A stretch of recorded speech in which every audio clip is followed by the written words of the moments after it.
Assalamualaikum warahmatullahi wabarakatuh.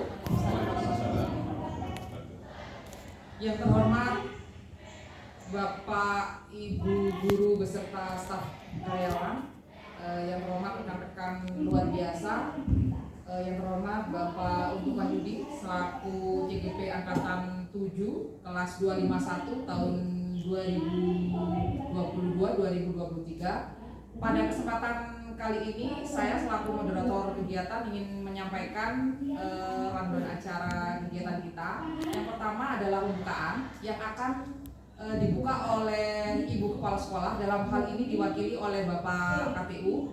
Kemudian yang kedua adalah presentasi diseminasi budaya positif, yaitu segitiga restitusi dari Bapak Untung Wahyudi. Kemudian yang berikutnya adalah penutup.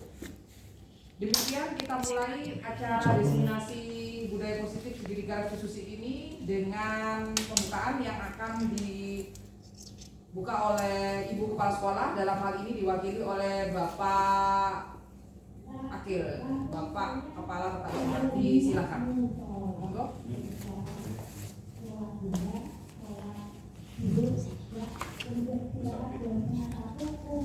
Assalamualaikum warahmatullahi wabarakatuh. Salam. Alhamdulillah, salatu wassalamu ala rasulillah. Yang saya hormati para warga dan rekan-rekan sekalian, dengan perintah Allah, pada pagi hari ini diseminasi budaya positif segitiga restitusi kami nyatakan dibuka.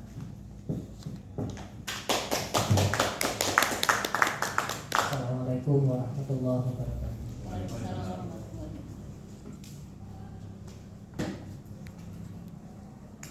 Terima kasih kepada Bapak Akil yang sudah mewakili Ibu Kepala Sekolah membuka kegiatan diseminasi budaya positif segitiga restitusi kali ini.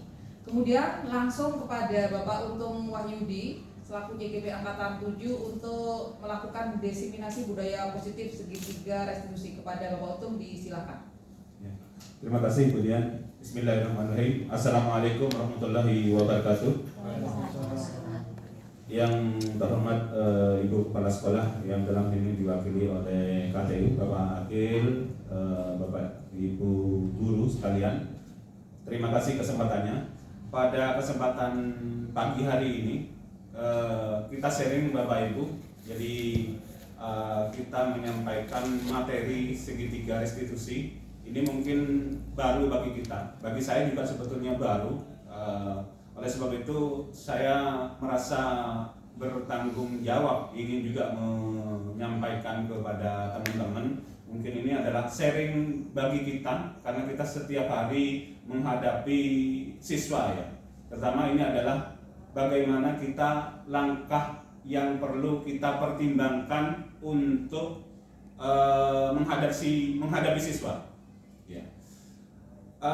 Tentunya kita bukan hanya Bapak Ibu, saya sendiri merasa sebelumnya kalau kita menghadapi siswa yang melanggar atau salah, kita sepertinya akan bangga kalau kita mencari kesalahannya dulu, ya, dibuat dia merasa bersalah dulu, sehingga mudah kita kontrol, sehingga dia mudah untuk kita instruksikan, atau bahkan mudah untuk segera dia minta maaf, mengakui kesalahannya dan segera memperbaiki.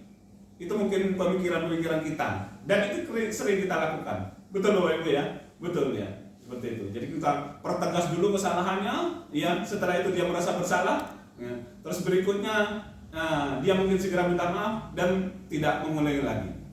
Namun sebetulnya tidak sesederhana itu Bapak Ibu. Ya, ini tentunya para pakar sudah menyelidiki, sudah meneliti. Ternyata dari tindakan-tindakan kita yang seperti itu menyebabkan siswa kita justru dia minder. Dia justru kadang ada dendam.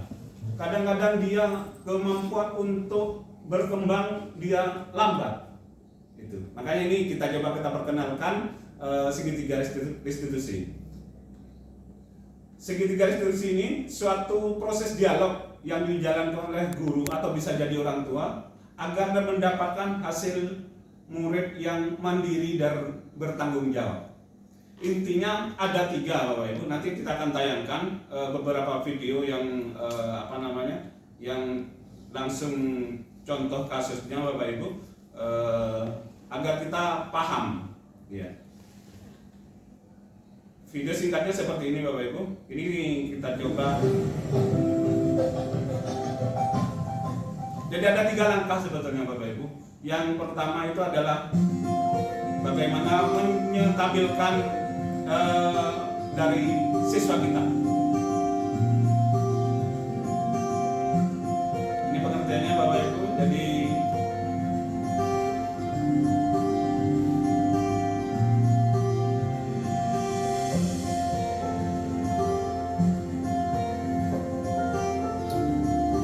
ada 3, menstabilkan identitas. Ini sebagai contoh Bapak Ibu. Jadi kita ada siswa kita sering terlambat masuk. Kira-kira ini penanganannya. Yang pertama adalah menstabilkan identitas. Dinda berangkat dari rumah jam berapa? Jam 7 Pak. Dinda tahu kalau di sini masuknya jam berapa? Tahu Pak, jam 7 Pak. Kalau Dinda berangkat dari rumah jam 7, baru sini masuknya jam 7. Apa yakin Dinda bisa hadir tepat waktu di sini? Tidak Pak, saya Ini pasti posisi terlambat Pak. menstabilkan identitas. Jadi Tidak apa-apa, betul-betul dia kita tidak dianggap salah. Manusia Ya. tidak pernah melakukan salah. Yang penting bagi kita adalah bagaimana agar berikutnya kita bisa memperbaiki kesalahan. Kita di sini jangan fokus pada kesalahan Dinda, tapi bagaimana agar berikutnya Dinda bisa tidak terulang. Kira-kira Dinda Ini tahap kedua, Bapak Ibu. Kenapa? Terlambat. Validasi tidak kami salah. Kenapa usianya Dinda? Karena saya tidurnya agak Pentingnya memang harus banyak senyum mestinya saya Bapak Ibu. sering main HP. Jangan selalu sampai ini. berkali-kali dan lupa menyimpan amal-amal. Oh gitu. Jadi yang menyebabkan Dinda kesiangan adalah karena menurut Dinda kelemahan ya. Terus masih main HP, terus alarmnya dari kan. Kira-kira menurut Dinda sering. Nah, ini yang ketiga Bapak Ibu, ini adalah menanyakan keyakinan. Tentunya sebelum ini kalau kita di kelas ada istilah keyakinan kelas Bapak Ibu. Kalau sebelumnya kita kenal dengan peraturan kelas, ya peraturan kelas yang intinya adalah lebih ke arah sanksi mungkin Bapak Ibu. Tapi ini adalah kita mengarah berubah menjadi keyakinan kelas. Jadi suatu yang aturan yang bersifat universal, gitu ya Bapak Ibu. Contoh sederhananya, mari kita menghargai waktu begitu seperti itu. Ya, ini kasus yang kedua. Karena tahu kenapa ditanya ke sini. Tahu Pak, Menstabilkan identitas seperti ini. di kelas saat pembelajaran. Iya betul. Karena tahu sebaiknya bagaimana kalau di dalam kelas. Tahu Pak, sebaiknya mengikuti pembelajaran dengan baik. Karena tahu kalau apa kitanya kalau tidak mengikuti pelajaran dengan baik. Tahu Pak, ketinggalan dan banyak yang tidak mengerti dalam pembelajaran Pak. Kira-kira kalau karena main HP bisa mengikuti pembelajaran dengan baik. Tidak Pak, saya ketinggalan dan semakin banyak materi yang ketinggalan. Ini intinya distabilkan, jangan dianggap terlalu salah begitu ya. Jadi dia tidak harus down. Itu biasa. Intinya, ya, Tapi yang penting kesalahan itu biasa untuk bisa lebih baik. Ya, oke. Namun di sini Rana kita bukan mencari kesalahannya Rana, tapi kita mencari solusi bagaimana agar Rana berikutnya tidak main HP di kelas. Gitu ya Rana ya. Ya, ini langkah yang kedua Bapak Ibu, ini Kira-kira validitas karena tindakan yang salah. penjelasan kenapa main game di kelas. Iya Pak, karena melanjutkan main game Pak. Kenapa dilanjutkan di kelas Rana? Iya Pak, karena soalnya naik level terus emang Pak. Oh gitu, ya. Sebetulnya main game itu tidak apa-apa, ya. Cuma karena harus tahu waktu. Jadi kapan waktunya main game, kapan waktunya yang tidak kesimpulannya karena sebetulnya sudah dikatakan seharusnya secara bertahap karena harus mengurangi. Karena ya, yang terakhir yang ketiga sama Bapak Ibu, ini kita mengalami keyakinan kelas. Jadi diarahkan siswa mengambil kesimpulan sendiri, kesepakatan sendiri yang sudah dilakukan sebelumnya di kelas. Karena yang bisa ambil Sehingga dia tidak berusaha untuk Iya Pak, saya akan atau berusaha mengikuti mengurangi banyak keyakinan kelas. dan secara bertahap agar tidak kecanduan dan mengisi waktu luang dengan cara kegiatan yang positif Pak. Mulai kapan Ratna? Mulai hari ini Pak. Nah, setelah alhamdulillah jadi karena ada progres yang bisa lebih baik ya, saya doakan karena agar sukses di masa yang akan datang. Terima kasih ya Pak. Ya, kurang lebih itu Bapak Ibu. Jadi ada beberapa pertanyaan yang intinya adalah siswa bagaimana dia bisa menemukan solusi, merasa dia tidak dihakimi. Terus salah satu waktunya juga ada kapan dia mulai harus melakukan perbaikan dan bagaimana juga dia segera mengambil tindakan berikutnya agar tidak diulangi. Ini sebagai refleksi bagi kita Bapak Ibu yang sering kita lakukan selama ini. Ya, mungkin harapannya kita dalam menangani siswa ini seperti ini sehingga dia tidak merasa tertekan ya, tapi betul memang salah, tapi kesalahan itu dia semua kesalahan itu pasti ada alasannya ya. Oleh sebab itu kita harus mendampingi siswa agar dia tetap bersemangat. Saya kira itu Bapak Ibu, terima kasih. Saya akhiri, wassalamualaikum warahmatullahi wabarakatuh. Waalaikumsalam warahmatullahi wabarakatuh. Demikian presentasi diseminasi budaya positif segitiga restitusi oleh Bapak Untung Wahyudi. Selanjutnya adalah sesi sharing. Bisa dari Bapak Ibu ingin sharing 1 atau 2 pertanyaan dengan Pak Untung, dan kemudian diakhiri dengan nanti penutup. Monggo 1-2 orang dari Bapak Ibu yang ingin di-sharingkan dengan kita.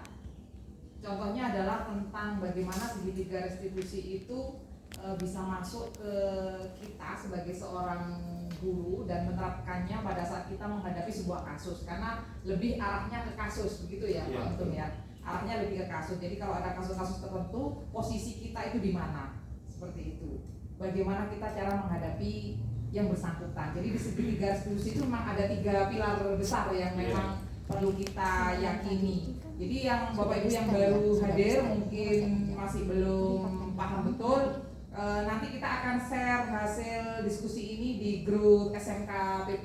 Jadi semua Bapak Ibu guru beserta staf karyawan, terutama bimbingan konseling juga, terima kasih Bu sudah hadir, bisa mempelajari secara bersama-sama tentang segitiga restitusi, pentingnya segitiga restitusi ini untuk keberlanjutan kehidupan pembelajaran dan kehidupan berkomunikasi sehari-hari di SMKPP, terutamanya di pembelajaran. Jadi itu, monggo Bapak Ibu. Ya, silakan Bu Wiwi. Terima kasih. Assalamualaikum warahmatullahi wabarakatuh. Waalaikumsalam. Mohon maaf karena saya mengikuti separuh. Tapi begini, ya di lapangan ini kan tadi anggaplah contoh ya, simulasi contoh. Ya, betul. Kalau contoh anak-anak bisa kamu nanti begini, dia akan sesuai itu, sesuai arahan yang kita ini. Tetapi fakta di lapangan itu tidak bisa seperti ini. Kata contoh ada kasus misalnya merokok, anak dipanggil, kita sering tanya jawab. Tidak semua siswa itu bisa